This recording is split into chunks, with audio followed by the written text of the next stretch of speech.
Yeah? Oh yeah, All that's a right, good let's one. go.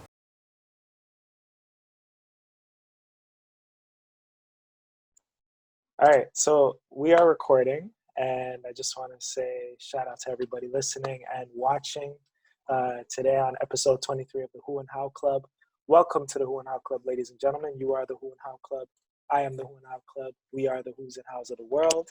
And this is our first Zoom interview or conversation that we're having.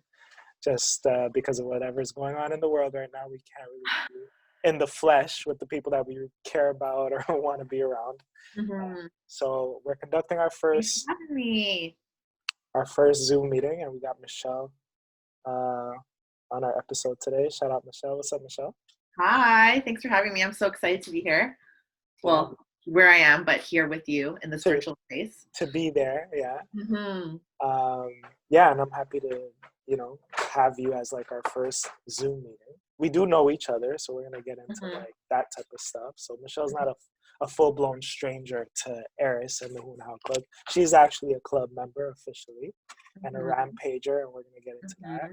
But just shout out to everybody, surviving through this COVID. I want to send a big cheers to everyone and those people just continuing to stay positive, finding ways to still connect to people, being around the people that you care about, supporting them from afar, and still tuning into the show and supporting us as well in the movement. So shout out to you, and shout out to Michelle for being with us today. Glad to be here. Any people you want to shout out?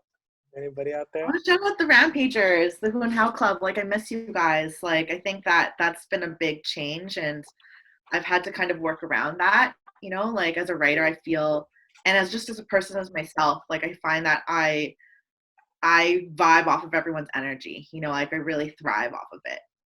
And sometimes I've had to put myself in situations like this, or just even a social distancing kind of like writing, to really get the juices flowing and encourage, the kind of sharing that I want to do, and really facilitate those like deep discussions, even for myself, Yeah, to kind of go inward. yeah, I can relate to that like wholeheartedly, and I miss Rampage as much as you know what I mean. Like I miss the group Me too. and just the ability to just be in one space together and Mm-hmm. feeling the energy and vibe in the air and feeding Mm-hmm. off of that. For those who don't know, we're talking about Rampage, which is an event series sort of component to the Who and How Club. And it's a bi-weekly event series where we get together and we sort of, we just share pieces of ourselves on the page. And Mm-hmm. with strangers, people that we've never met before. We just have deep conversations over some drinks and food and snacks and just connecting with people. And that's what the Who and How Club is about. So Michelle has been there since its inception. Mm-hmm. And, just to come full circle and to have you, I knew that I'd have you on the show eventually, Mm-hmm. just so we could get to know you a bit thoroughly. Even though I've seen you in person, Yeah. we haven't had that chance to actually converse just one on one No, we haven't. dive deep into who Michelle Mm-hmm. is, and so do you want to maybe start off with maybe answering that key question to the Who and How Club, like who are you? And Who am I? yeah. Um, I am a Christian woman that is a holistic nutritionist and a writer. Mm-hmm. I wear many hats. There's so many parts of who I am that kind of like are so interesting to see together, and sometimes I find myself constantly trying to show everybody all those parts of me, right? And I've kind of come to this place where, like you don't have control over how people see you, so it's best just to be as authentic as you can and just live in the moment, but also planning for the future and, setting down the stones for the foundation of what you want to accomplish, Right. which is like so difficult for me sometimes to be present, but be planning. Mm. It's a weird dichotomy, but it's a nice sort of balance that I'm Yeah. like learning all the time. Yes. Why would you say it's difficult for you? What part of it becomes difficult? Because sometimes the things I want to do presently contradict what I want to do in the future, Mm-hmm. right? For on like a most basic level, like enjoying a piece of chocolate cake, right? but also wanting like, you know, to really look nice in a bikini. No, that's just, you know, some real. And kind of like making peace with the fact that like I can have this piece of chocolate cake and that doesn't necessarily negate what I'm working towards. And just finding that balance even in a diet, right? So that's just something that I work with all the time. Yeah. So that and like even the busyness of everything and slowing Sorry, down. hold on 1 second. Hold on. Dad, doggy duties. I am so sorry. It's okay. You do know I have a puppy, right? Yes, yes, yes. What's your dog doing? I don't even want to say it, but I had to prevent a disaster, an almost disaster, and we'll talk about it after. Okay. Why when we're ready to record and everything, he's like going crazy up and That's what down. happens. He was resting the entire day, and it's like he knows like Dad's working. Knows something important's happening. Yeah, and he just wants the attention. So sorry about that. Don't be sorry. Let's go back to the cake thing. Do you feel like? Yes. You killed me. But you, like you said, it wouldn't negate like don't you feel like you could still enjoy that piece of cake and still look fine in a bikini? Like, what does that look like to you? So there's two things that I do. Yeah. One of them, so as a holistic nutritionist, I look at the body, mind, spirit connection, right? Because they're all involved in your health, right? Yeah. So one of the things that I do is like how you talk to yourself is so important. Your body can hear your emotions, can feel everything on a cellular level, right? So one of the things I do is I actually give myself permission to have something that I shouldn't be having. I don't even like saying that, but like, you know, Michelle, this is a piece of cake. Food is also for enjoyment, not just nourishment. And you're a very fit person. You know, this won't, you know, challenge your health. Did you say a very thick? Fit. I'm a fit person, you know, like you work out all the time. Yeah. I give myself permission to eat this piece of cake. Yeah. And it sounds so crazy sometimes, but like, you know, you just need to change the messaging that you're saying to yourself and your body. And it really improves your digestion, right? Think about it. If you're like, oh, I shouldn't have this piece of cake. This is bad for me. Your body is like, I shouldn't have this either. And then you bloat up and then you have indigestion and then, you know, your digestion's messed up. So even just allowing yourself and giving yourself permission is really important. So that's one thing that I do. Another thing that I do is I just try to make healthier versions of the things that I love the most, right? So I've just been cooking with like oats. I've been making like a sweet potato brownie that's like amazing. And personally, I find it better than a regular brownie. So just like if that way I can enjoy it a little bit more frequently. So you're into the fitness and stuff like that. Do you feel like does this stem from like maybe a time where you felt like you were overindulging in certain foods and stuff like that? And, you know, on the show, we get personal, right? So funny that you mentioned that. So, you know, there's so many reasons that bring people into the gym. It's not just, I want to look good, right? For a lot of people like myself, it's therapy. So going back to it, so talking about fitness isn't really just talking about fitness, it's talking about my life. Yeah. So I got really intense with fitness, and it was a way of me coping with a really bad breakup that I went through. I was with this guy for 8 years. 8 years, way too long. He should have only made it to like maybe year 2. Yeah. But we broke up because we were dating for 8 years, and I received a package in the mail from his girlfriend of 8 months. And his girlfriend of 8 months, just listen to this is my real life. She sent me a 2-inch binder with screenshots of all the text messages they had ever sent each other, color printed, 4 on each side. She even went through it and blurred out names of people. She organized it with tabs with like the months. And then she wrote a letter describing the relationship. Like, he used to, you know, my mom used to ask him how he likes his eggs in the morning, all that stuff. And when that happened and I received that binder, I flipped through like maybe 2 pages. I was like, that's enough. Blocked him off of everything because I was like, you know what? The only thing I have control over is the fact that I'm not going to react to this. I'm not going to have a conversation with you. I'm not going to listen to how you think that I wasn't enough, all that bullshit. I was like, nope, I have this proof here. If that's enough for me, I'm going to close this, end this, bye. Yes. And then I was like on my way to losing weight. And at that point, I kind of Sorry, on your way to what? I was like on my weight loss journey when that happened to me. So I had already decided to start, living a healthier life. Yeah, yeah. And then that happens, and I used that to kind of keep me sane. And I became like extremely OCD about it.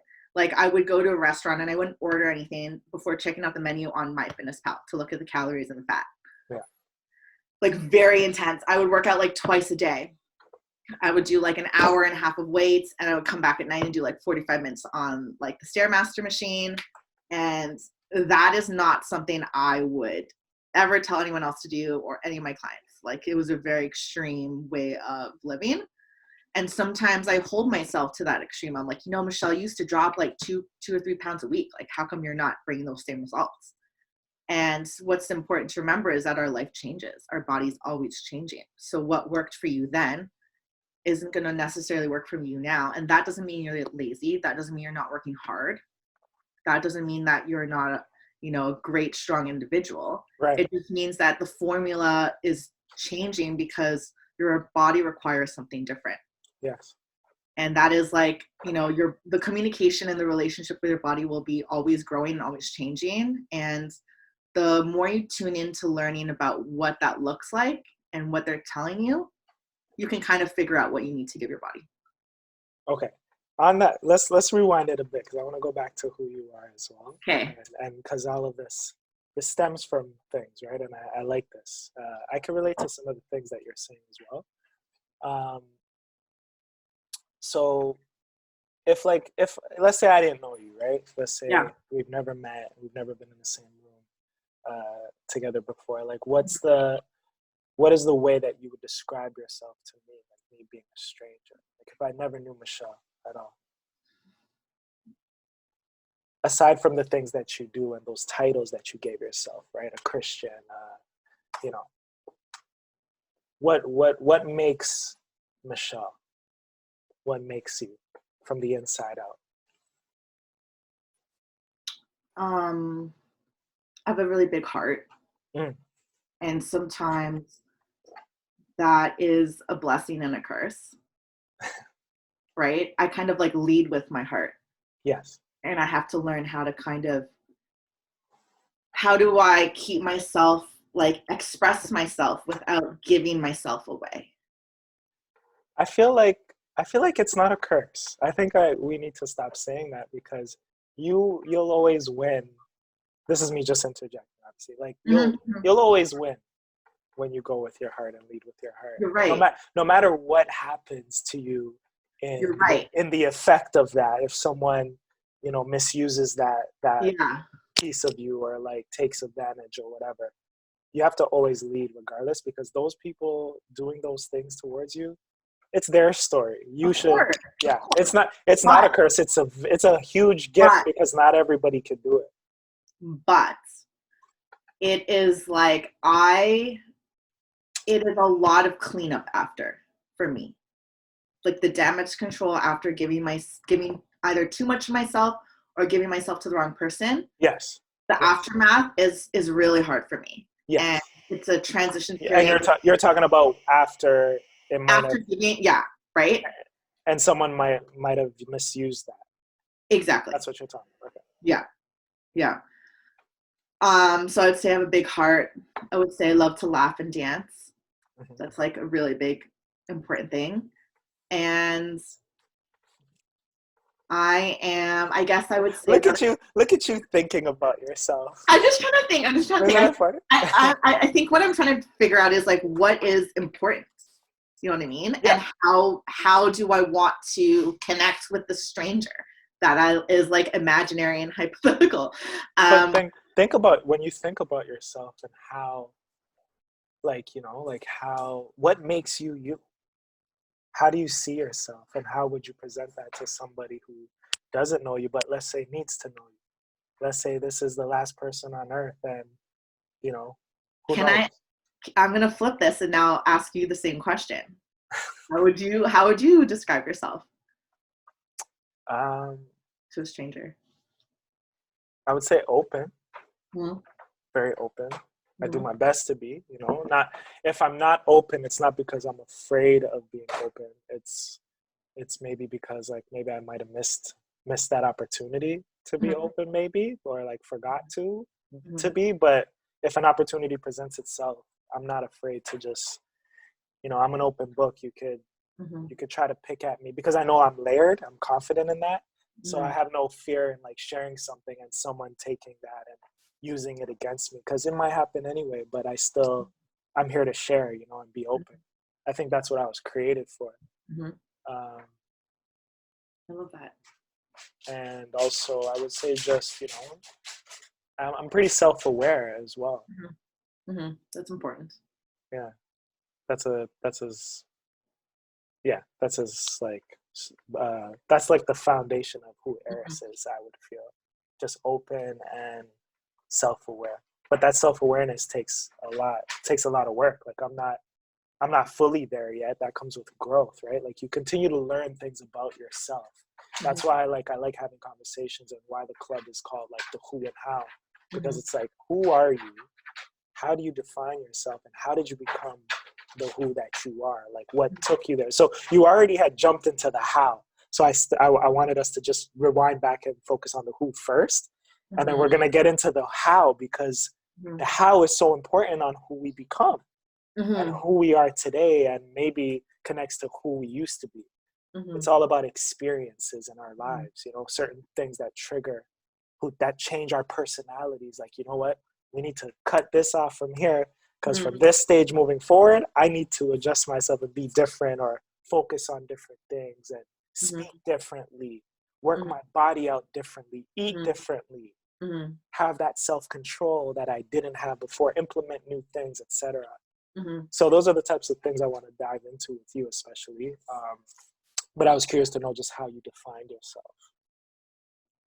So I is it would say that I am a giver. Is mm, one thing I've learned about myself. One of my love languages is gift giving. It's like one of my favorite things to do. Um, I love music. So like music is like I can be such a moody person. So like I love everything, but I'm very particular about when I want to enjoy certain things. So I'm open like yourself, but I have a specific way of envisioning how I would like things to go because I know that it's going to. you muted. I can't hear you. Can't hear you. Can't hear you. Can't hear you. Is something connected to your? There. Is that better? Yes. What happened? My AirPods are in another room and they decided to connect to them. Yeah, throw those out. Hold on. Technology, man. I know. There. I removed it from my computer. Okay, okay. So I didn't know that the AirPods. Oh yeah, obviously because they're wireless, so they're Yeah. Bluetooth. Okay, Yeah. okay. Yeah. Sorry about that. No, no, it's okay. But I felt like it just cut out something really like. What did you say? I don't remember. I think I was talking about the fact that I'm open to everything, Yes, but but I am sometimes I can get a little tunnel vision on like I'm like so I'm a Pisces, so my sign is a Pisces. So I am a huge daydreamer. And sometimes I have something built up in my head already of how I'd like things to go. mm, Sometimes it can be difficult for me to flow into and just kind of go with it. So that's something that I've been working on. And yeah, just in terms of I like everything, but sometimes I like things in a certain mood or a certain time. Like I'm specific. yes. What like what happened in your life that kind of, because obviously it stems from somewhere other than your sign or your characteristics of Mm-hmm. your sign, right? Mm-hmm. Um, what would you say in your life kind of drew you to that type of personality, I think it's to have more. that personality? I think it's like a learned behavior from my parents. Hmm. Like my parents are definitely like that as well. They're very specific about how they want things done. Yeah, They're very effective. Like yeah, they're so effective, and I love it. And it's so great, and it pays off in so many ways because I can see something, or even just like looking at the way my parents do things. I'm like, wow, that's so smart. Like that saves a lot of time. That also you know, it's preventing a lot of problems as well. But just because somebody, the friction there is, if it doesn't go like that, there, it's like upsetting. Mm. And sometimes I can be like that as well. If I feel like, why wouldn't you just do it like this? It would be so much easier like this. But it's kind of like, what's easier is also adjusting your attitude and knowing that it's going to get done, and just relax. Yes. Yeah. And everything is always figure outable, and everything always works out. Sometimes we really need to relax. Like patience and life. Mm-hmm. Having patience in life, like they go hand in hand. Like I don't think you could live a life without having patience, and patience is really just waiting one extra day, you know. Like sometimes we just hung in there for like one more day. Mm-hmm. We'll see the results that we've been waiting for, but we want, us as people, like we want so much, we want things to happen when we want it, at the snap of a finger, etc., etc. But we have to master patience. I think that's Patience. So key to patience life. is not waiting, but it is your attitude while waiting. Mm-hmm. So just because you're waiting doesn't mean you're patient. Because if you're stomping your feet, if you're creating a huff while you're waiting, like that's not patience. Yeah. Just waiting. Just waiting. Yeah. I get that. Yeah. It is an attitude and a mentality that you gotta have for that. I've Mm-hmm. been practicing, if we're talking about signs like being a Taurus, like Mm-hmm. we tend to be impatient. Yeah. But I think I've been pretty impatient in my life. I'm only now getting to that point where I'm comfortable with just trusting the process, kind of thing. What are things that make you feel really impatient? Like, what are things that test your patience?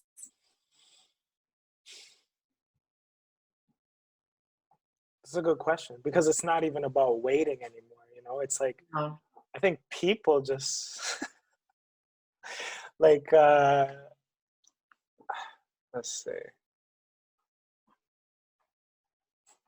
I mean, like recently, like really just waiting for, like, you want something, you know. Mm-hmm. I'm big on like wanting and not needing, and I write down a lot of the things that I want in my life, whether it's the type of relationship I see myself in, Mm-hmm. or work related stuff, opportunities. Mm-hmm. And there's always been this thing in my heart, that this knowing thing, that I know I'm gonna get what I want and what I've asked for, Mm-hmm. but none of us know when, Mm-hmm. and I don't know when. So I'm going back to what you're saying about, like, it's not just about waiting, but the mentality and the trusting of the process. So there have been times where I've been very impatient, Mm-hmm. and it's worse when you know you're gonna get what you've asked for, Yeah. but you don't know when, and you want it Yeah. right now. You're like, this should Yeah. be the time. Like Yeah. I paid my dues, you know. Mm-hmm. I went through all these bad relationships. It's time for a new one, a good one. Mm-hmm. Mm-hmm. Where, you Yeah. know, like Yeah. where's I can the, feel. Yeah. I know that feeling all too well. you know, I Oh put my, God, where are they? yeah, like, don't tell me I have to go through another bad one, or you tell, like, you know. Mm-hmm. So you just start to question yourself and question the when. And like that's another thing that's connected to the Who and How Club, like the who, what, when, where, why, how. You know, I want to delve into those categories for each person that we speak to on the show, because the when is very important. And in our lives, we never know when. We know what happened. Mm-hmm. You know, we know our past, but we don't know what's going to happen in the next hour. And Mm-hmm. those are like the mysteries of life, you know. But you have this gut feeling, like, yo, you want something, and you feel that it's going to come your way one day, because you know what you deserve, you know your worth, you know what you've been through. Mm-hmm. Especially if you've hit rock bottom, you're like, the only place you could go is up. Mm-hmm. But when is up gonna meet you? When are we gonna What do those collide, you steps know? look like? You know what I mean? Like, I know I'm going to climb out of it, but like, what are the steps that I need to take to get there? And sometimes, like, your vision is really clear, but like, how you're going to make that vision come true is like question mark. Oh, And then, yeah, go ahead. Yeah. no, here's a question. Okay. So you know how you just said, like, you know, how you're gonna make this vision clear and all of that. Yeah. Do you feel like we have the power to do that, or are our stories already sort of written for us? So are we really making the vision clear, or is someone, the higher power or universe, whatever, our steps are guided? Like, Mm-hmm. Mm-hmm. Or is there like a balance somewhere, like we have the control over some things and then they take care of the rest? Or We definitely have free will. And it's kind of like, remember that Goosebump book where you could like choose your ending? no? And you would like, do you know those books? So it's like a book where I, you like I know read, Goosebumps, yeah. yeah, and you flip, and it's just like, oh, if you decide to go on this, whatever. So I feel like God already knows. He knows our hearts, he knows our desires, and he knows what we're gonna do, right? Yeah. So he just kind of sends us like breadcrumbs and just kind of like tries to lead us in the right direction. Yeah. And depending on like what door we choose brings us to that other part. But like the end destination, what he has for us is there, right? He has what he wants for us. It's, I believe, just kind of like how long it takes us to get there, or what journey we will, or what route we will take to get to that end goal. Because looking back on even that breakup that I had, there were Yes. so many other times that we should have broken up, and I should have let him go. I should have walked away. He should have not called me back. He should have walked away too. But I didn't want to listen to what God wanted for me. And he was But just constantly, but is it that though? Because it's always, I had this conversation with someone yesterday, and it's yeah. always very easy to be like woulda, coulda, shoulda. Of course, in retrospect, we all should have done differently than what we did or could have, etc. But what if you were actually just meant to go through that? That was the plan, for it to last 8 years, and without you Oh, control. no. Yeah. Oh, I believe that 100%. Like, that was not, for me, that, like, looking back on it, that relationship taught me wisdom. It taught me boundaries. Mm. It taught me that I need to be my own person in this Mm. relationship and not just a girlfriend, Mm. right? It taught me a lot, and I don't regret. Like, sometimes I talk to people and they go, "Wow, that was like a waste of 8 years of your life." No, it wasn't. It brought me friendships that I have to this day. Even my group of girlfriends came from that relationship, right? Um, it just, even being able to sit here and have this conversation with you, it brought me here.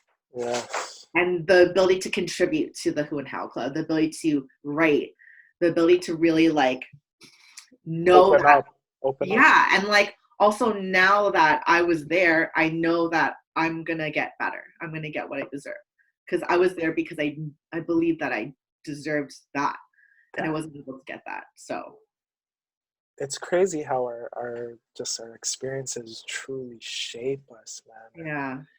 when you, like, sometimes we're so busy living that we don't realize like how much we've sort of transformed in a way over the Mhm. years or over time, let's just say. Like, if you really sat with yourself and thought about what you've been through and to see what you survived through, let's say, made it out of, Mhm. I mean, majority of us should be more, Proud. especially proud, We should exactly, be proud. proud of And ourselves. and I think that the more we do that, the easier we'll take it on our present self.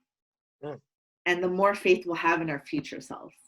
Yeah, and then you'll also be able to deal with any future challenges very differently. Like, we have to self-reflect. We have to review, Mhm. like sort of performance review your life. Like the way they do a performance review at your job or in your Mhm. career, you Mhm. should do that with your life. Like, Mhm. like categorize certain parts, like your Mhm. relationships, your friendships, your family ships, your self ship, Mhm.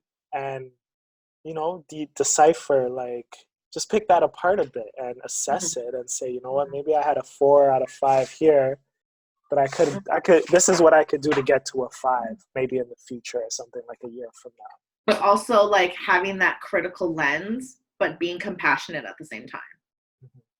right? Because I can definitely do that too. But then you beat yourself up for like what you should have done, right? That's So what I'm saying. you Yeah. have that review, and you're like, oh, what could I do better? Oh, like I wasted so much time. I'm No, so we need to get that out of it. Woulda, like, coulda, shoulda. We need to let that go, because mhm, we all coulda, woulda, shoulda. Every person on this planet 100%. coulda, woulda, shoulda, Mhm. and that's just us trying to, like you said, like, we're beating ourselves up Mhm. and also trying to justify certain, like, of course that's obvious. Mhm. Coulda, but it happened. It was meant to happen. What are we Mhm. gonna do with it now? Mhm. like you gain something out of trials and tribulations. You gain knowledge, you gain new weapons to go to that next stage and fight a bigger dragon. But you're more prepared this time. You have armor on, you know? So I'm with you. Forget what it could have, should have. We're done with that. Forget it. We're not gonna think about what we could have done, should have done. Unless someone has a fancy time machine that they haven't shared with us, I don't want to hear it.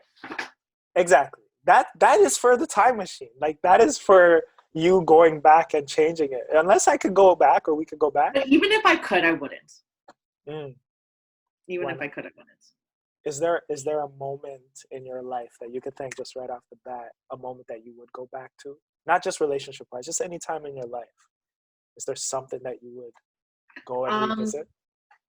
So going back to that relationship, and I go back to it, I have healed from it. It happened a while ago. I talk about it a lot because it was just such a massive thing that happened. And, you know, I just want to share that story too, because I mean, if I can leave a relationship that was 8 years where I got a binder receipt to my door and I'm flourishing, anyone can leave whatever's going on in the relationship. So, well, that girl had too much time on her hands. That's what I got. No, she was Staples VIP customer for sure. Like, just the arts and crafts. Yeah, arts and crafts for days. Did she work at Michael's? Where did she work? So, that's whack. But anyway. Yeah. So when he started seeing her, I know when that was, because going 8 months back, I was at York University, and you know, I'm a straight A student.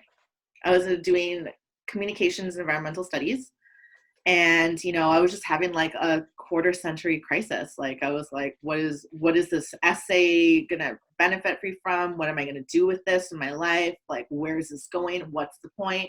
And I was self-sabotaging. So I wouldn't like finish my essays. I wouldn't finish my exams. And I was in therapy at the time, and I shared that with her, and she was like, you need to share this with your partner. She's like, you need to find out if he's somebody that can support you through all this. So I shared it with him, and I hadn't told my family and friends. I was so ashamed. Like, it disgusted me that I was doing that. Doing what? Like failing and just like that is just not something that I was okay with. So I shared it with him, and he told me that we should go on a break. So that's when he started seeing the girl. So he told me we should go on a break. I just told you that I'm depressed and you want to go on a break. And he had gone through some depression as well. And during that time, I was like right there up front and center. So for him to do that to me, like that out of everything, and I've been through some bullshit with him. And at any moment, that should have been the time that I should have left him. But I wasn't strong enough to do that. So I wish going back, I wish that I was able to tell myself like that I didn't need him. Yeah. I didn't need to be with him. And that if he can't support me in my lowest moments, that I would be okay. That is something that I would go back in time and tell myself. But I also don't regret not staying, because then the breakup would have looked differently, right? So I'm grateful. I'm so grateful. That was like honestly the best thing that happened to me.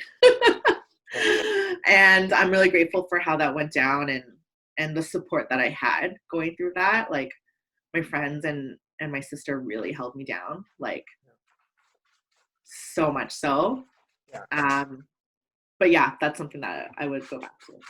So you would go back to that? I would go back to that moment. Why? What?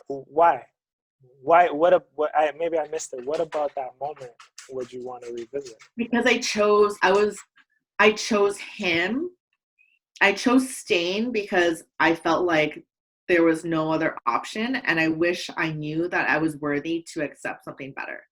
And that if I was with somebody and they couldn't be with me in my darkest moments, then that is like cut. And it should have been a clear cut. And now I think I'm learning to like not cut people off so fast, because I'm so good at it now. But like when I see bullshit, I'm like, no, I don't want that. And I didn't know that back then. And I wish I had enough confidence in myself to know that I deserved better. Okay, so is there something in your life that let's just say, like, you wouldn't go back to do anything different. You would go back to experience in the exact same way. Like, is there something in your life that you could? I would change. No, that you wouldn't change. Just something in your life that happened, and you're like, yo, I want to go back and revisit that and to experience it the exact same way. Just anything.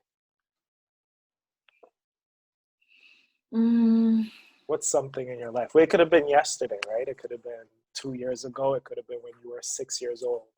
Is there something in your mind? Like, what's the first thing that popped in that was like, I'd love to experience that again? Honestly, maybe my 30th birthday. Can you hear me? What'd you say? Sorry? My 30th birthday. Oh, 30th birthday. Okay. Yeah, it just recently passed. It was just filled with so much love, you know, and like I was going through a rough time then, and you know, I didn't know what I was gonna do for my 30th birthday, so I like didn't make any plans at all. And one of my really good girlfriends was like, "Oh, I'm gonna surprise you with something. We're just gonna go out." I'm like, "Okay, cool." And they threw me a surprise birthday, and it was in that moment of being in her house, which we're always at, with all the people that I loved, and I couldn't imagine anything better. You know, I always put so much pressure on turning 30, and I kind of wanted to go out with a bang, and I was just not at the place in my life where that was a smart decision, and I had to make the choice of like make celebrating your 30th birthday the year, not the day. So make that year amazing, you know, in all the ways that you want to make it amazing. Yeah. And being in that room and having all those people around me, it was like all of them did their best to make that day special and to make me feel loved. And I can't ask for anything more than that, you know? Yeah. Like, I'm so lucky that I have people that love me, to know that they wanted to make me happy. And like, yes, that's beautiful. So I would definitely go back and just really really relish and really be in that moment. Yeah. And tell everybody there that I love them so much. Yeah. And it was like the last to get together we were allowed to have before this whole thing went down. Right. So even looking back on that hindsight too, like I'm glad that I didn't do anything crazy, because here we are, right, in COVID. Exactly. Right? Although, even though for my birthday we all broke some rules. We were out and about, which is definitely a moment I would go back to. Like, I really appreciated like you and the crew, like just putting something together for me, and just like I'm starting to realize as I get older, like it's not just about me. Mm-hmm. You know? Yeah. And I'm comfortable with that. Like I'm about me all the time.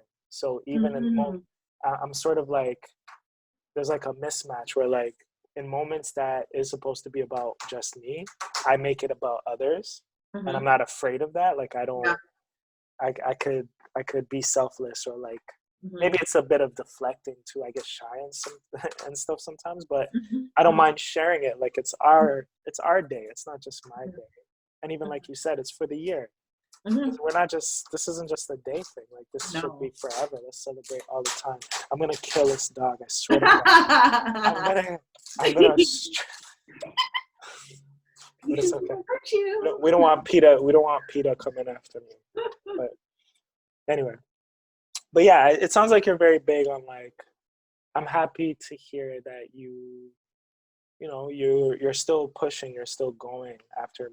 You know, believe it or not, relationships are they could really shape you. Like intimate relationships, the time that you spend with the person that you love at the time, that you're trying to build with, that you've shared so much with, time included.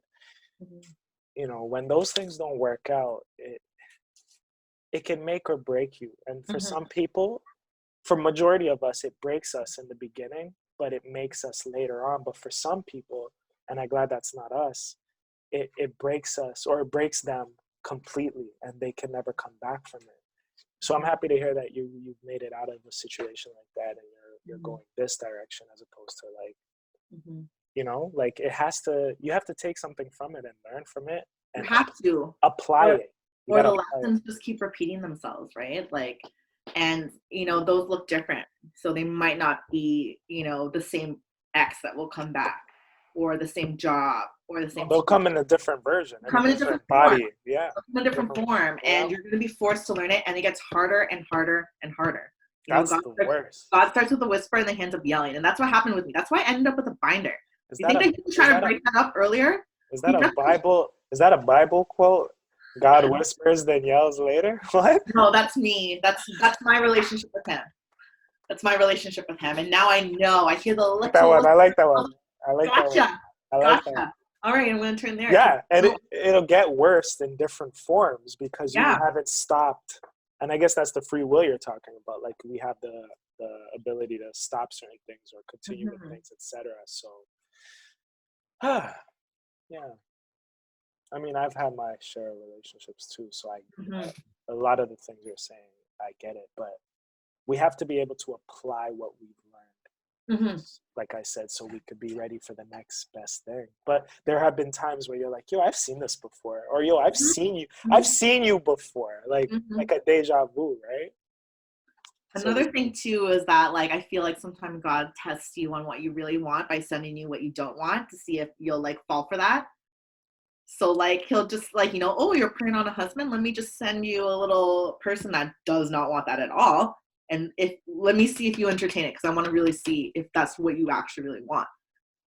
So I'm like, you want me to say, and I see it and I'm like, you want me to say no to this, you want me to say no to this, so I will say no, because I'm serious about what I'm praying for, you know. So I want to show you that I'm serious, so it's okay, you can keep it. Next. Yeah, those are little testers, you know, like, to see if you're actually ready or not. And that's for anything. Like, let's say for jobs, like you'll get like 100, let's say just 10 job interviews, and each organization or whatever position, you're like, oh, maybe this is the one. And it's not the one, but you keep getting interviews. So you're like, God, what are you trying to show me here? Or like, you know what? I really didn't want to work for that. He's preparing you so you can ace the interview that you actually want.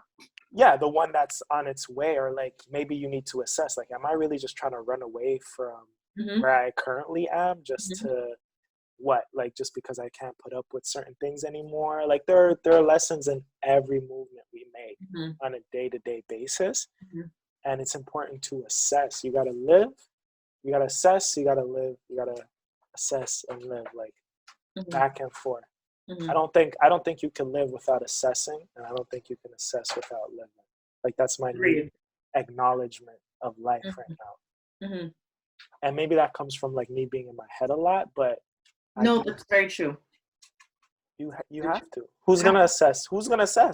And you can't like, you know, like sometimes you have to throw the rule book out the window because like it just doesn't match up to what's currently happening in front of you. And just also trusting that when that happens, you have the tools in your tool belt. And you've been preparing all along to handle the situation in front of you. Okay, so we know who you are. Okay. We know a little bit about what you do, what you've sort of been through, and where you're at today. Where, if I were to ask you where you came from, in your mind, how would you answer that? Where's Michelle from? And it's deeper than outside of like ethnicity or in Toronto where you live. Like, where's she from? I would say where does she come from? I come from love and hard work. So, you know, my parents love really hard and I love really hard too. And I see it. Their love language is more acts of service. So they do the most to show you that they love you. And, you know, my parents came to Canada without anything in their pocket. Like, my dad literally came on a boat. He tells us a story about how he was on a boat and how he had to eat rice that wasn't fully cooked. And, you know, the struggle of that, and came here with literally nothing in his pocket, worked for $5 an hour while sending money back home, while learning ESL at night, and eventually built up everything and sent me and my sister through school. You know, we're in our third house now. He just brought a brand new Lexus, you know, like he has his own business, so he's doing really well. So they kind of showed me the value of hard work, and that if you really put your mind to it and you work hard and smart, you can get what you want. So that's where I'm from. And love, you know, so I've been, lucky to have their love. And because I've been loved like that, I'm able to love people the way that I do. And love yourself. Yes. As well. Yes. That's actually something more I've had to learn myself, and I've had to teach myself and really bring that back of like, you can't love others unless you love yourself properly. Very true. But it takes so much time. Like imagine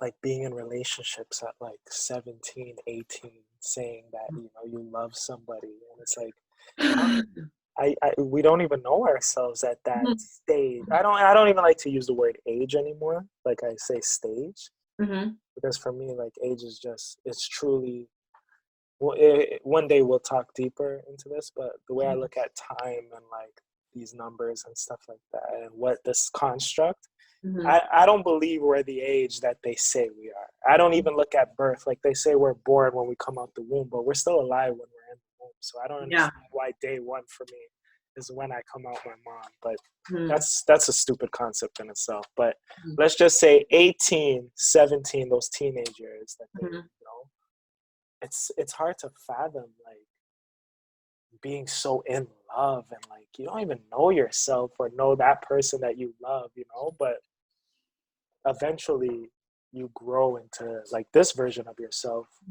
and you think like, okay, I know myself a bit more, but it's still not it. Like there's so much more to explore about yourself. And you're going to grow and your love is going to change. Your perspective on things are going to change. And I think that that's one of the most exciting parts about life. So when we're reflecting on our past, it's like, damn, we kind of, if I were to go back, I would, and I had the ability to change things, I think I would have taken a bit more time to do things. Because I rushed a lot of things. Me too. Just for that experience, Me too. So yeah, but we're growing. We're blooming into like these beautiful souls. And like when we were kids, we saw people our age today. Like, yo, those are the old guys or old girls or whatever, but we're there now. And we're doing things a bit differently than they did. So taking time to ourselves and just pushing ourselves, being limitless and loving ourselves, taking the time to do that, not rushing anymore, not being stuck in something that we just can't get out of. Like even if it means we have to be alone, happiness is the priority. Self-love, self-care, caring for the things that are really important. That's the focus. Not trivial things, not relate. Like you could get a boy. I'm sure, Michelle, you could have a boyfriend any day. I could have a girlfriend but we don't want just anybody, right? We don't. We don't want anybody. We want, because we've had that, and it was miserable, and it didn't work, and and just like the purpose, and I see you doing all these wonderful creative projects, and I have so many aspirations for myself too. And when you're with the wrong person, it's such a distraction. And that's why my parents were so against me having a relationship at that age. And looking back on it, it was distracting. It was distracting. Like we would be fighting, I would be out, and that night became wrapped into me fighting with him. And my friends became people that were constantly there for me when I was going through a fight. And like one thing that I had to reflect on was like, was I even a good friend to my friends? Because I felt that you were constantly being my friends. Because I always had a problem with my boyfriends. So they always had to be somebody listening to me, and I couldn't just be a happy friend for them. I couldn't just be like, enjoying this moment with them. No, I'm hanging out with you because my boyfriend and I are fighting and I'm upset. Not because I genuinely want to spend time with you, which I did, obviously, but the purpose was different. Yeah. Right? So even looking back on that, it's just kind of like, that robbed me of the friendships that I was having with my friends because I wasn't present. I was upset all the time. Yeah.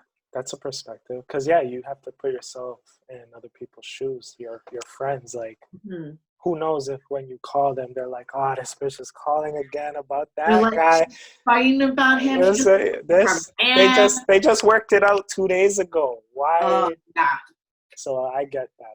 Yeah. You got me thinking about a lot. One day we're going to have a relationship only Let's do it. episode. just to talk about relationships, like those intimate stuff and all of I that. think that's a good idea. But because it's the first time you're on the show, obviously we're covering the basics, and maybe we could do like a part two, like a follow up. Obviously, the conversation never ends. That's the goal with the show. Like I want to invite people that I've already spoken with. It's not just about me. I'm not interviewing you. We're just having a conversation and getting to know each other, so that hopefully someone listens back to this or watches this and can learn something or relate to it based on what they're going through in their lives or have been through. That's the goal with this. So first off, I just want to say send out another like shameless plug and thank everybody for listening to the Who and How Club and continuing to support the movement, the blog, and the podcast itself. Rampage, an event series that brings people together to write, do creative writing exercises and share their deepest fears and experiences that they've been in with strangers. Hopefully that'll be coming back soon. But keep a lookout for that, or just go on our page at Who How Club on Instagram. And you could see, pictures from past events and stuff that we've done and the flyers. You can also go on the website, whohowclub.com, just to check out what we're doing, what we're writing about, and all of that jazz, and information on latest episodes like this one, which will be posted either tonight or tomorrow. Why do you do what you do? When you think about the things that you do right now with like your fitness stuff and all this positivity that you're spreading, what's the why attached to that? Like why? There's a lot of reasons, but I think just to kind of sum it all up is that, God placed that purpose in my heart. He put that in me to share, right? So I just feel like some of the things that I share with people, I kind of wish I knew growing up. So I wish that I loved myself more. I wish I knew what boundaries were. I wish that I built my self-worth before attaching it to the idea of being valued as a girlfriend or, somebody that was a worker or a student or a daughter. Like, I wish I knew what that was on my own first. And just kind of to be a light for other people, right? Like, other people's lights have brought me to where I am. So I feel like I need to share that as well. Did you say lights? Yeah, light. The light. Other people have been a light for me. So good. I'm just happy you said that. That's good. We have to be the light. We have to be the light that we want to see, and give back. Like what you're saying or how you describe that to me is like giving back, What's the point of going through all the things that we go through or learning the things, the challenges, etc., if we're not going to share them back? We're meant to share. We're meant to share. Exactly. Why do you think people are so afraid to share, even today? I think that it's something maybe that they don't do. Like, they're not used to sharing, right? So even like the whole idea of like being an only child, right? Even emotionally being an only child, of like not having that reciprocation of giving and receiving. Yes. I think that some people also operate from a sense of lack. So they feel that if they give, they won't get it back. And it doesn't work that way. It's like an energy, right? So even with money, even with giving. So one thing that I tell myself too is like, what I have is not mine. It does not belong to me. It is God's. And He's given it to me. And I have to have faith that if I give it, He will be the one that will supply all my needs, right? And, even when it comes to something even just like as simple as like my car, right? Yes. Like, He gave me that car, and I kid you, that's another conversation that we're going to have. He gave me that car. So, it's up to me if I can offer a ride to somebody, if I can help somebody, or if I can be a vehicle to, bring something together, then I do that willingly, right? And I don't think God wants me to be lost in those tiny little details, because He's the one that will deliver all that and make everything figured out. I just have to carry it out, right? So if I have that within myself, I feel like compelled, I have to do it. Where does your experience with God stem from? I know you said that you're a Christian, but religion aside, let's say, or even if it is a part of that, where does that come from in your beliefs and stuff like that? I think it was like just reaching those dark moments and just feeling like, what's the point in this? Like feeling lost and forsaken, and being forced to be with him and trying to hear what he wants from me. And then, have those magical moments where he delivers and it all makes sense. And, I take those moments and I'm like, this is the power of his grace. This is what he can do for me. Remember this when you're in another situation again and you doubt him, because he will deliver for you, right? So it's kind of like for the first time losing weight, right? Or trying a vegetable that you haven't had forever, and you make a really yummy recipe and it's delicious, and then you feel really good. You take a really nice poop, which is like so great for your mood, and then it just kind of encourages you to do it again. Yeah. Right? So you just kind of need to take that little grain of salt, that little breadcrumb that he gives you, and take that into the next situation. Yes. And, for me, it's kind of like the stinging feeling of doing what he asks you to do, or doing what is right, is a lot easier to deal with than the backlash and the burn from not doing what you should be doing. And I keep that reminded in my head when I want to take the easy way, or I don't want to do what I should be doing. Like, it's worse when you don't do it. So I just kind of condition myself that way, negatively and even positively, right? So that keeps me from doing bad things, and it encourages me to do good things. It's all about the feedback loops. Because we're humans, right? We're not perfect, and we need to see the proof of concept. Some of us, yeah. No, none of us. None of us. Yeah, we need a proof of concept. So you just kind of need to like take that photo, take that memory, and just like remember that and hold on to that when you feel like giving up. I like that. That's snaps. We snap at Rampage. I miss the snaps too. That's right. I've been commenting on your photos with snaps. You need a snap emoji. I'm like, yo, it's fire. Do we have a snap emoji? Because no, we don't. That's we don't. I appreciate you sharing that perspective on God. Like some people, like they hold those experiences very dear to them. Like I truly feel like there's no generic way of looking at God. I think we all experience the higher up, our creator, however you wanted to, title that thing, in many different ways. And I think it's all based on our experiences with that same thing. So thank you for expressing it in a way where it's like not like force feeding or anything. You really you're speaking from what you've experienced, and that role that God has played in your life. So I can relate to the things that you're saying. So thank you. I wanted to, sorry, did you want to share anything else on that? On God?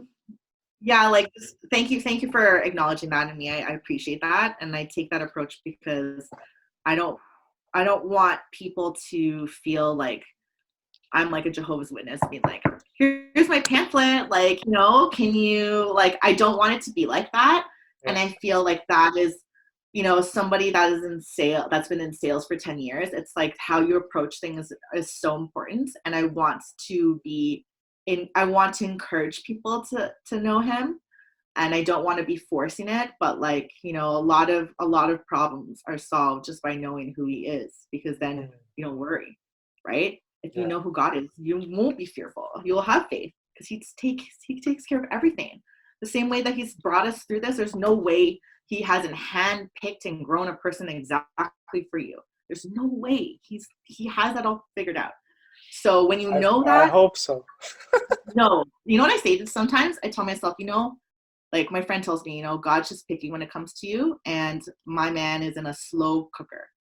He's not a McDonald's French fry. He's a slow cooker, braised beef that's, stewing for like 24 hours. So, and he's going to come out nice, fine, and tender. So just got to be patient. Do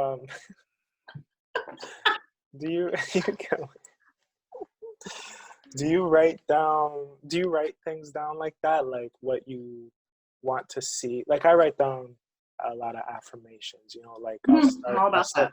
I'll start the page with like an I am, and take it from there. Similar to some of the exercises we've done at Mm-hmm. Rampage, or Mm-hmm. like, you know, things I want to remove from my life or Mm-hmm. rebuke, or Mm-hmm. you know, things I just see for myself. Like, do you write things down like that?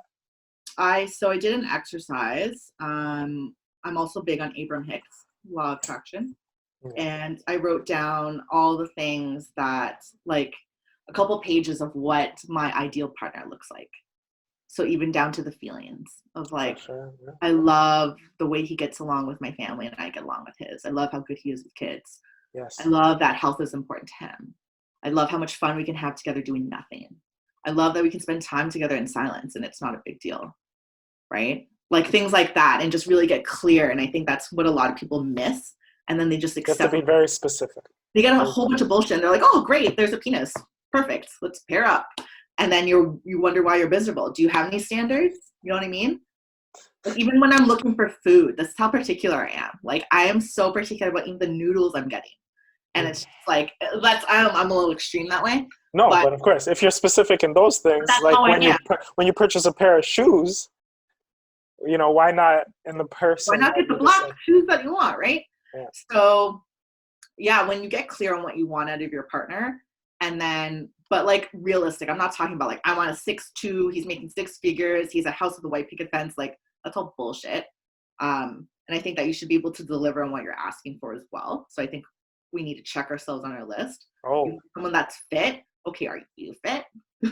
Like, is that something that you're doing? Otherwise, you might not be able to get it. So, but being clear on what you want, you're more likely to get it because you know what it is, right? I'm with Yeah, you on that. that's my rant. Oh no, I'm with you. I would hope that people can understand that like there is power in writing, and you could Mhm, create. mhm, You could create. You know, this kind of goes back to what I was asking about, like if you feel like our steps are guided already, or do we have a choice and whatever. If we're gonna land under that spot where like we do have some sort of choice, you know, I do believe that we have powers and we could shape certain things mhm, into reality, you know, and writing things down is one way of doing that and creating what your life can look like with the people you're around, the type of person you want to be. Because after you write something down, you also have to just reread it. You have to implement it. It has to be automatic in your brain, like reminding yourself, like, this is who I want to be, how I want to be. This is who I want to be around and how I want to be around them, or how I want them to be around me. The types of friendships I want, the type of job I want to do. If you want to work for yourself, the type of car you want to drive.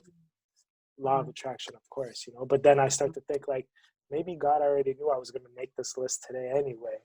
So I always battle with that. Like, yeah, maybe I have the free will, but someone knows that this is what I was going to do tomorrow. Like, God knows I was going Just to because be. he knows doesn't mean you don't have free will. Mm, Just because he knows doesn't mean you don't have free will. The same way that your mom knows you really well, but she can't dictate what you do, right? but if, okay. So, okay, I like that. So for So, example, let's take yeah, another example. Let's see your dog, right? Your puppy, right? You know what he can get into, right? So you put like child locks on certain things, right? So you're keeping him from doing that, right? yeah, Because you know that he's more likely to get in there, right? yeah. That's because you know he has the free will and you're just keeping him from that. So it's like a little similar to that, right? You kill me. You kill me. Okay, so you're saying that God knows, but God's not, He knows but he's not, everything. but he's not controlling the situation. He's allowing us to He's allowing us, but I think that he kind of like either gifts us like angels or gives us signs some or guidance. Yeah, guidance. our He's kind of steps are telling guided. us, Yeah, yeah. And he's just kind of like, okay, I know that you need to kind of build up to making that choice. mm. So I'm going to give you these things to The get you there. tools, and Yeah. the guidance Yeah. and stuff like And then it also depends on your relationship with him. I feel like a lot of people are just so unsure about that. what God wants. And my answer to that is you need to come closer to him and you need to spend more time with him. You know, my pastor said that prayer is not us telling God what we want because he already knows. It's our ability to listen to what he wants for us and say it back to him. So like if you're unsure, that means you're not spending enough time listening. Yeah. And it's not going to be like, please walk down this way and make a left at 90 degrees. Like it's not going to be like that. It's going to come in different forms and different ways, and you just need to be very clear. That's twice you've done this Buzz Lightyear voice. Where does you're killing me. Because I think that some people feel like it's supposed to sound like that, and it's not.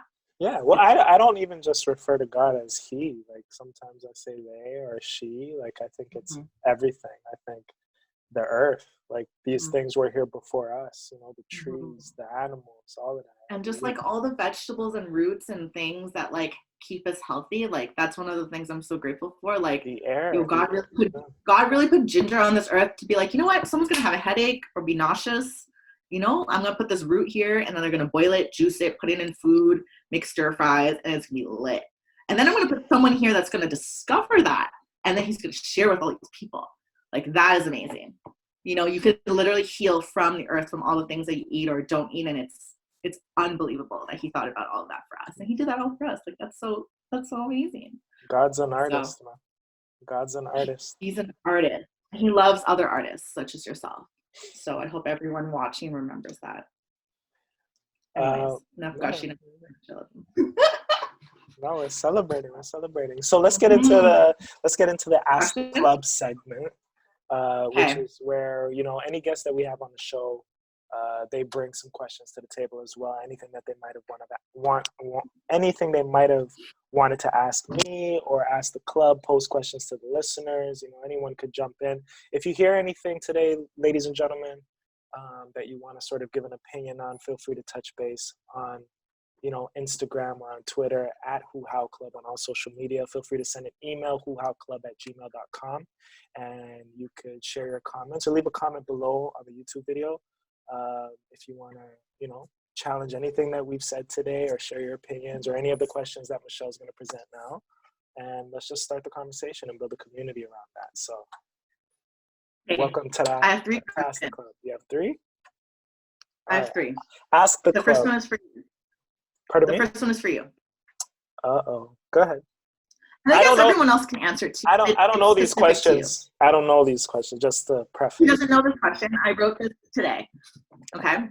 So, you mentioned forgiveness is something that you're working on. So I was with you when we talked about forgiveness at Rampage, and you're like, it's overrated. You don't need to forgive to move on. And you went on this whole rant. And I'm just there like, what? I'm like, my friend doesn't believe in forgiveness. Yeah. So my question is, you mentioned forgiveness is something that you're working on. Correct. What about forgiveness is difficult for you? Figuring out whether or not it is necessary in order to move forward. Why do you think it's not necessary?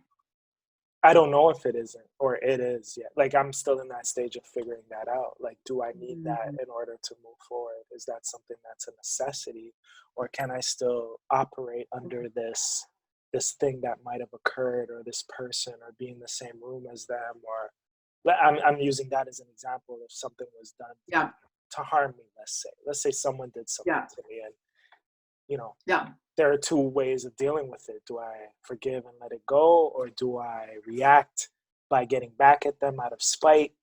That whole 2 wrongs don't make a right thing. Or do I just accept, and still continue to be me, learn from that, etc. I'm figuring those parts out. But I think with just depending on forgiveness in order to move forward, like you could forgive and still not truly be, not really forgive, quote unquote. So I think we need to define that. So that's where I was coming from, where it's like overrated. Like that's not the end all be all, forgiveness. I think forgiving yourself as well. Yeah, forgiving yourself is important too. Like, not being, going back to what you were saying earlier about not being so hard on yourself.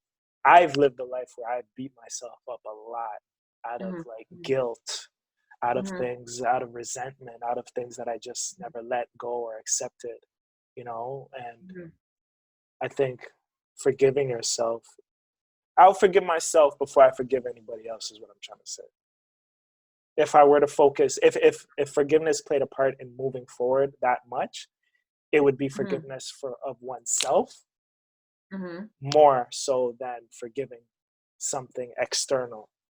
You got to forgive yourself first, and I think that's a true way agree. of moving forward. Not the external. I don't need to forgive you to move forward. I think I need to forgive me and forgive my role in certain things more so than ever. You're external. You're living your life. Your story is that. It doesn't have anything to do with me. I don't need to forgive you. Who cares if I forgive you? No one needs to know I forgive you. No one needs to know that you forgive you. I've forgiven a lot of people that I haven't told them that I've forgiven them. Yeah. It's relevant, because me forgiving them is for myself. Yes. Right? Yeah. Interesting. I think that we think that forgiveness needs to happen right away. I think that's a mistake that we make. True. I think that we need to understand that forgiveness can happen. You need to just want to forgive them, and that will just figure itself out in time. That will be a part of the healing. I like that. Wanting to forgive someone. You have to want to forgive them. So you have to say, it's okay to not want to forgive someone. That's what I'm trying to get at. It's okay to not want to. We cannot just feel like, I think that is okay. I think that is okay depending on the circumstance and the amount of time. But I think that forgiveness should be in your heart. Nah, fuck them. Yeah, fuck them, but you need to forgive them.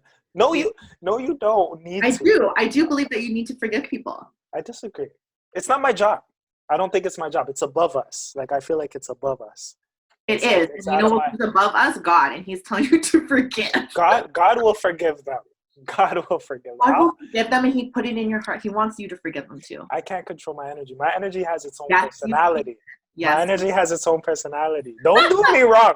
Don't do me wrong. Talk to me like a Taurus. Talk to me like a Christian. Okay? Sit down. I'm telling you, forgiveness is the key to everything.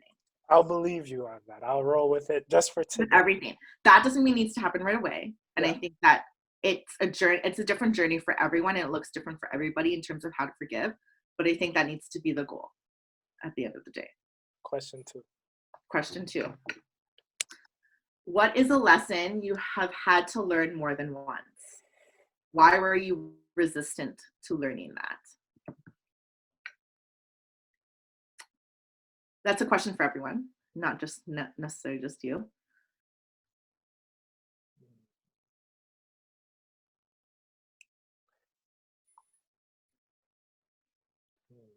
I'm gonna focus on the selfish aspect of who I am.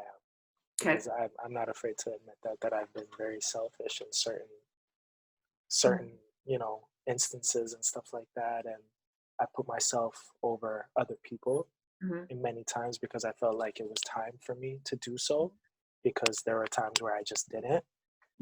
But I didn't realize that me being so selfish was harming people who were dear to me or who didn't deserve that type of treatment. But it was just the phase that I was in my life, Yeah. So there are a few times where I've been kind of selfish, and the outcomes of that have never been positive. Yeah. But I do feel like my selfish phase is, I think I can't remember if I posted this on Instagram or had a conversation with someone, but I do believe that there's a good selfish and a bad selfish. Agreed. I agree.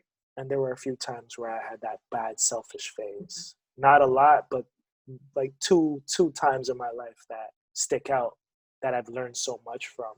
But now I'm in a good selfish phase, and I'm never gonna apologize for this good selfish phase. Good. But when I was good selfish, I would apologize. I felt bad for that too. So it goes back to assessing, right? And not being so hard on yourself and feeling guilty for taking care of yourself first, or making yourself a priority. But it shouldn't be at the detriment of others. Agreed. So those are. But then also knowing you're not responsible for others too. God damn, yes. Fine last line, Yeah, because you. I can't. I'm not forcing you to be here. No, and I can't want something more than you do. Right. So is it selfish for me to, set a boundary because you are somebody that's constantly, say for example, choosing the wrong men, and they're constantly screwing you over, and you're in these really bad situations where you shouldn't be in, but then I need to like kind of be mindful of my energy and how I'm spending my energy. So I need to kind of, you know, set that boundary there. Is that selfish? Some would say. Some would say. Some would say, right? But Yeah. but I have myself to protect, and I have my own things that I need to achieve, and I can't just constantly be there. And I'm, you know, like I can't just constantly be there and listen to you if you're not changing your life, right? You're just complaining, right? I think if you just lead with love, that's all that matters. I still love people from my past. I still love my past, you know, like those are experiences that you have to be grateful for, because you wouldn't be still here today if it wasn't for them. You wouldn't have the knowledge that you have. So all selfishness aside and all that, like love is love. Love And is nothing love. nothing can conquer that. Exactly. So if you lead with love, even if you've hurt someone, you know, people are gonna get hurt in this life that we live. And some things are It's true. unpreventable. It's true. So yeah. Question 3. This is your last one? This is my last one. This one. During this pandemic, we've been forced to slow down. What has been coming up for you during the stillness? So I know you're back at work, but you took some time off before then. So I don't know if anything has arisen that you had to deal with, any emotions. Yeah. Do you want to share with us? I don't like you right now. No. So I was always at work. It was, yeah, I just got back to work after being off for about a week. But even when COVID hit, I was still just going into work like regular. I was getting chastised actually, like at work, especially by my staff, who like, I wasn't expressing any fears or anything like that. Excuse me, sorry. I was really just going in like it was just like a regular day.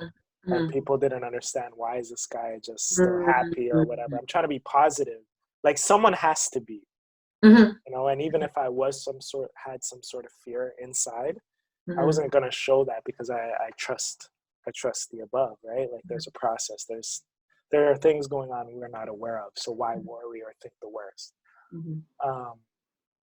But I had to take some time off, like the week of my birthday, even to because I just hit a low. I hit a rock. I hit a bottom that I never thought that I would hit.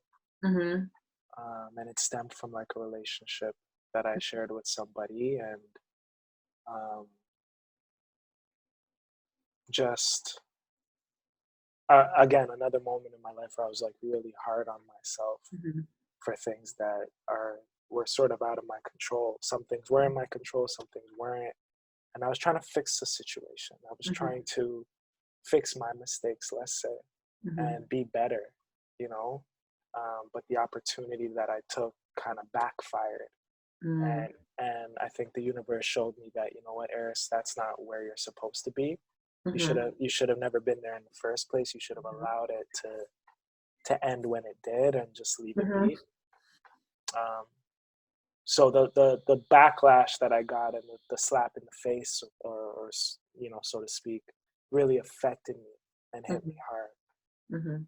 So I hit a rock bottom. I needed some time to recollect, you know, my thoughts and my emotions, remind myself of who I am, why I'm here,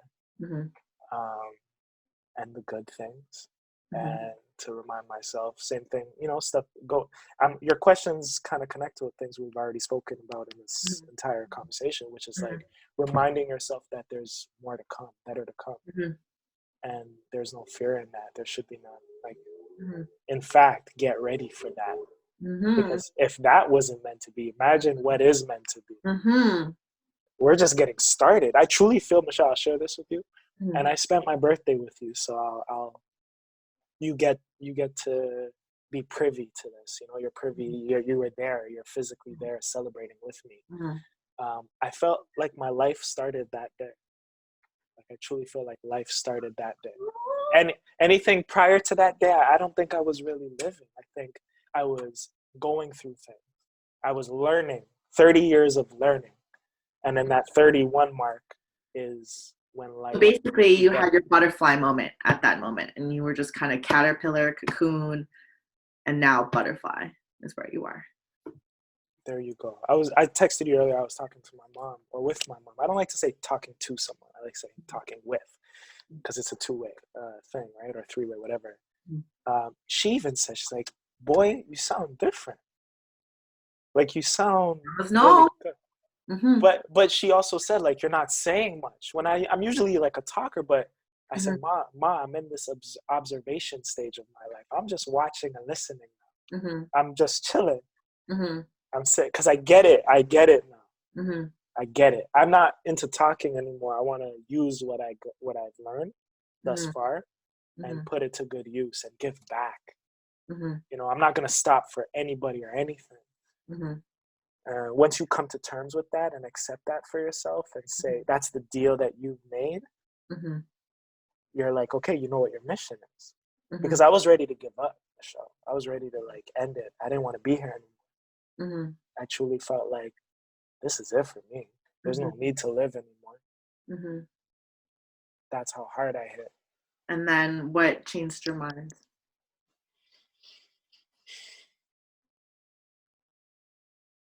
I started to think about things that I had already been through in life and made it out of. And thought about, like, you know, if I can make it out of that, then this is just another day in the life. And I had a lot of support systems around me, thankfully, family, friends, just reconnecting me. And I always feel like when someone comes into your life in that way, in that supportive way, I think that that's God. That's God talking to you through those people. Yeah, I agree. You know, so I had those support systems and I was ready to get back to work. And yeah, just things have been just going this way. And it's really, if you change this, you'll see things really adjust around you. But if you get stuck in here and based on here, you know, you could fall. You could fall, so you could just keep falling, and with no end, no bottom to even hit. So yeah, I'm glad you decided otherwise. yeah, I was fucked up. I was fucked up, but it's all good though. It's really good. God is good. Amazing all the time. 100%. We have to keep going. We have to keep going. We have to keep going. I realize that I have more to live for than I thought I did. And I think we all need to assess, you know, our environments and the people in our lives and see and ourselves and recognize, like, who, you know, what do I have? I have more than I think I do. Yeah. We're just obsessed about what we don't have. Say that again? We're just obsessed about what we don't have. Fuck. I know. Fuck what we don't have. Like, I know. We don't have it for a reason, or we had it once and don't have it for or I think that also too is just like we don't have it because maybe we haven't learned how to deal with what we actually want. To appreciate what we already have. Like we're not at that level to receive what we actually want, and that's why we're still here. So that too. But so also back to kind of like what and into an action item of like what can I do to kind of get myself closer to that, as opposed to obsessing over the fact that I don't have it. But also remember what you already have. Yeah. That's key. A lot of us forget what's right in front of our faces, what we own, what we see, what we're able to do on a day-to-day basis that maybe someone in this world can't. I can open my fridge and have a full fridge of food, access to it, and maybe never eat. Why? I can eat. Or I'll like Uber something because I want something else. Something else. Access, options. Because I have the privilege of making that choice. Yes. I have the privilege to love again. Something failed. Exactly. And you keep it going. A prayer that I pray sometimes too is I thank God for my big heart. And I ask him to help me hold it because sometimes it feels so heavy and so big. And when it pains a lot, I tell him, thank you so much for this big heart that I can even feel this pain, because I know this pain will give me purpose to help other people that feel this way. But I know that even though I feel this pain, because my heart's so big, it's like the happiness I feel like I enjoy it more than other people because my heart is so expansive. So I thank him for that. And it seems like a curse when you're in a downtime because it just seems a lot more intense. because your heart is so big, right? Yes. But Yeah. when you have a good moment, You it's also hurt more. You hurt always more good when, too, right? It's yeah. intense too. The happy moments are intense too. So, Yeah, the hurt and the happy moments. hmm Like I was sitting in hurt, hmm not just in this time in my life, like recently, but in life, like this helped me realize a lot of things that hmm in my life, like, and one of those things was where I was sitting in my pain for a while. I was embracing it too much.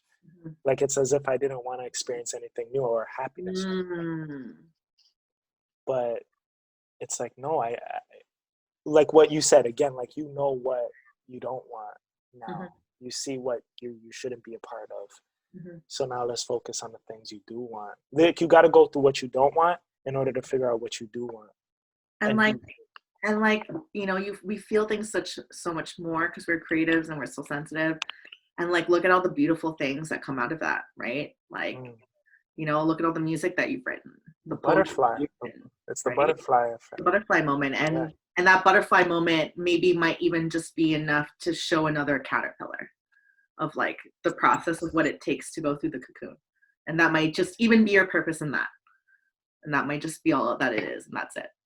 Or just know that you are capable of like enduring that pain, and that you become stronger from that too, right? So, Are you in a butterfly moment um, yet or now? I don't know if I would limit myself to say that because I think that I would say maybe I'm like going through like caterpillar, cocoon, butterfly, caterpillar, cocoon, butterfly. Yeah. So I think that right now I'm in like a cocoon phase Yeah. of growing. But the beautiful thing is it's not entirely painful. So like I'm not emerging yet, but I don't know. I'd say I'm a beautiful cocoon because I'm also appreciating where I am right now, and I'm very grounded in that moment too. Yeah, I wouldn't say I like that. I like that because that kind of sparked a thought when you said that. I don't feel like, especially for us, like if we become a butterfly tomorrow, hmm that doesn't mean there isn't a cocoon that we don't have to go back into in order to hmm come back out as like a bigger butterfly with bigger wings or whatever. Like hmm hmm it's an ongoing Yeah, transition for like yeah. us. So I'm glad that you defined it that way. I look at it the same way, or like the angel wings. Like I used to say that like I don't have my wings in, and Mm-hmm. I was stuck in that. And if you saw what I was going through, it mirrored what I spoke out loud. Like the tongue is very powerful, right? You know this, hmm but I feel like my wings are growing back, like hmm organically from the back, like not like being just given back to me. I'm growing hmm new wings. hmm So you're not at your the cocoon phase or stage that you're in. You're not healing. You're preparing. I'm You're preparing. preparing. I'm in a preparation cocoon, not a healing cocoon, which is like I'm still doing my healing, but it's not coming from a place of like trauma. It's coming from a place of wanting to be better For the next step. for the For the next next step step, in the right? stage. Yeah. So I'm just like on top of everything that I need to do to get where I want to be, right? That's it. So before we end this, I just want to acknowledge you and all that you're doing. You're going to work and you're making music and you're writing, and you're facilitating these conversations, doing podcasts, you're doing the most. So I really appreciate how you facilitate the conversations. I feel like you know how to pull out of people. And I feel like you want to look and you really want to see people for who they are. And that's something that I really look for. Like I look to be seen.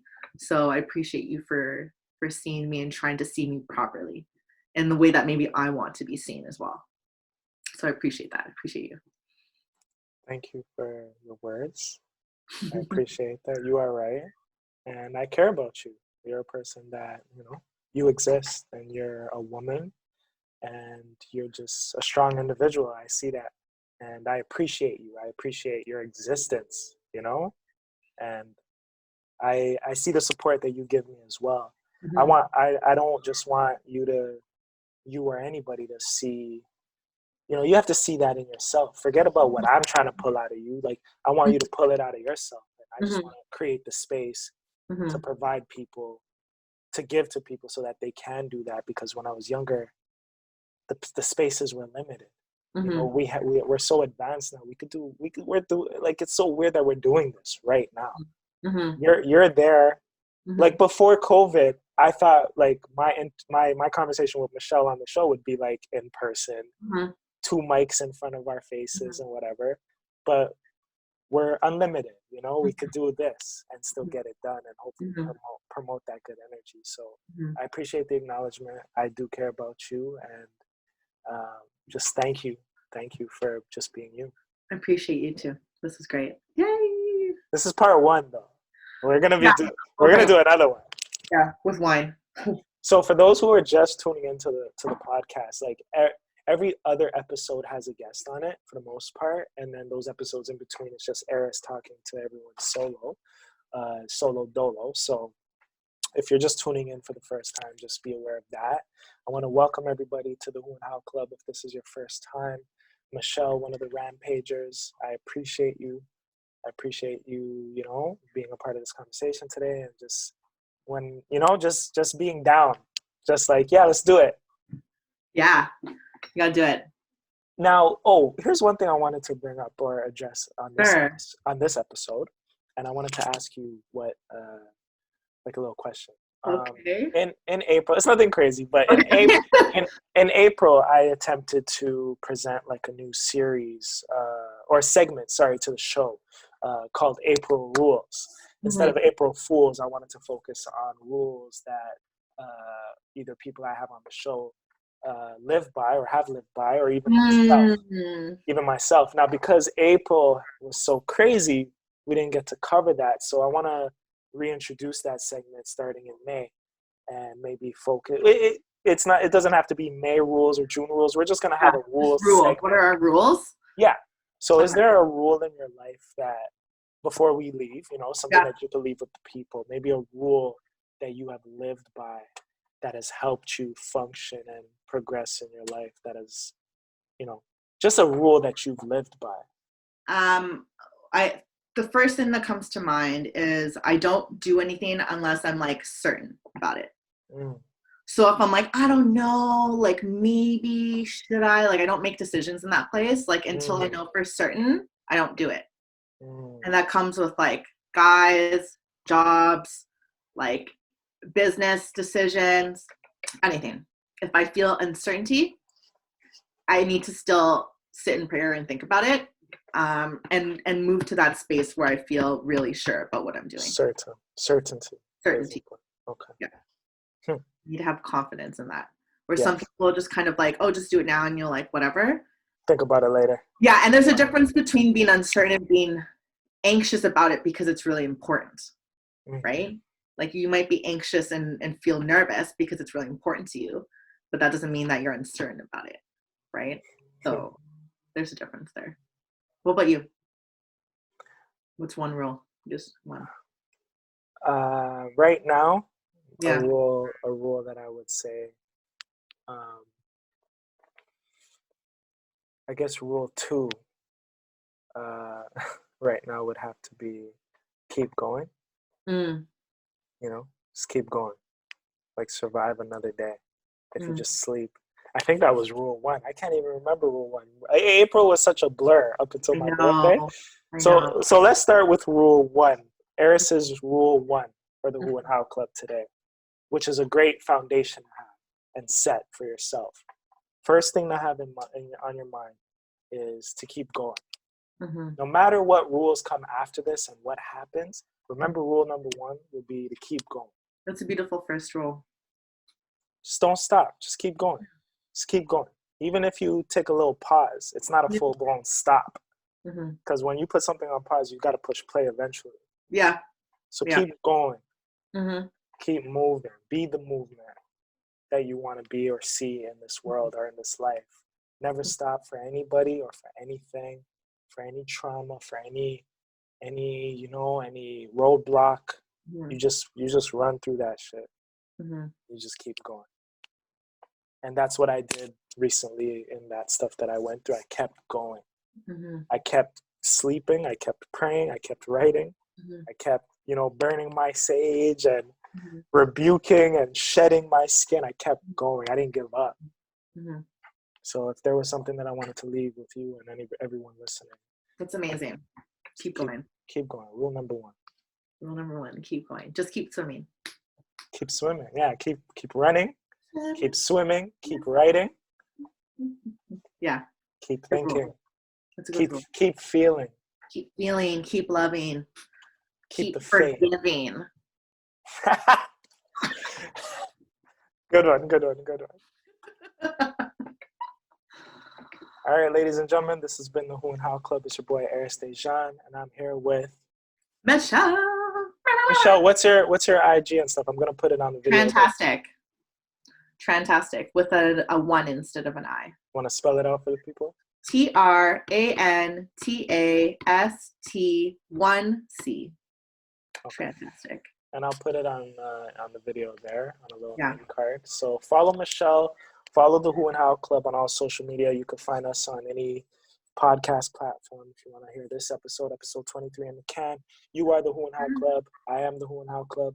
We are the Who and How Club. Without you, without me, there is no we. And this has been the podcast. It's been real. See you guys later. Okay, bye. Deuces.